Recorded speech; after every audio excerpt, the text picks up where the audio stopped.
Gita প্রমাণগুলোকে police স্টেশনে নিয়ে এসে পঙ্কজকে বলে যে আমার উপর হামলা করা হয়েছিল এই প্রমাণগুলোকে কেড়ে নেওয়ার জন্য।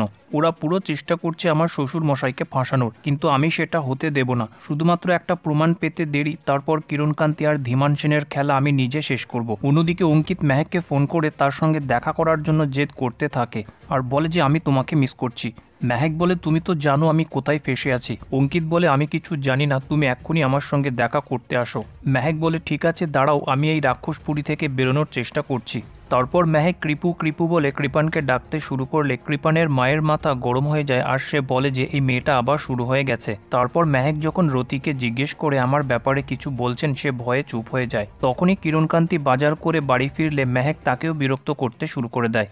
কিরণকান্তি বলে যে আমাকে আবার কাকুসোনা বলছো, আমাকে শুধু বাবা বলবে। তারপর কৃপানকে মাঝখানে রেখে কথায় কথায় কৃপু কৃপু করতে করতে মেহেক মুহূর্তের মধ্যে পুরো ব্যানার্জি পরিবারকে বিরক্ত করে তোলে। কিরণকান্তি আর তার স্ত্রীর 12টা বাজিয়ে দেয় মেহেক। তারপর কৃপান যখন জিজ্ঞেস করে মেহেক কি চায়, মেহেক বলে বাড়ির বাথরুম নোংরা, তাই আমি বাইরে সুইমিং করতে যেতে চাই।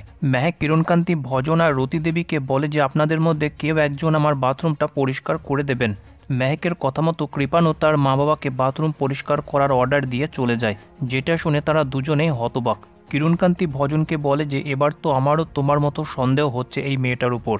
অন্যদিকে গিনি বাড়ির মধ্যে স্বস্তিকের সঙ্গে ঝগড়া করে তামাশা করলে ওই মুহূর্তে গীতা এসে বাড়ির সবাইকে বলে যে গিনি অগ্নিজিৎকে ফাঁসানোর জন্য তার বিরুদ্ধের প্রমাণ ধীমান সেনকে দিয়েছে। গীতা বলে যে তুই কি চাইছিস এই বয়সে শ্বশুর মশাইয়ের জেল হয়ে যাক? গিনি বলে শুধু শ্বশুর মশাই নয়, পুরো মুখার্জি পরিবারের সর্বনাশ চাই আমি যখন এই পরিবার থেকে বেরোবো পুরো পরিবারকে ফাল করে দিয়ে বেরোবো।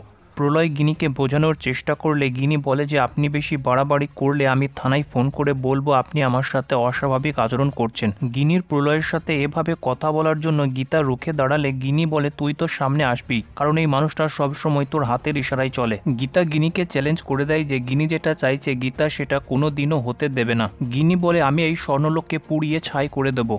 অন্যদিকে মেহেক একটা রোম্যান্টিক ড্রাইভে অঙ্কিতের সাথে গান গাইতে গাইতে বেরিয়ে পড়েছে ভালোবাসার পথে। কিন্তু মেহেক গাড়ি থেকে নামার সময় কৃপানদের বাড়ির পেপারওয়ালা মেহেককে দেখে ফেললে মেহেক বলে সর্বনাশ ব্যাপার হয়ে গেছে।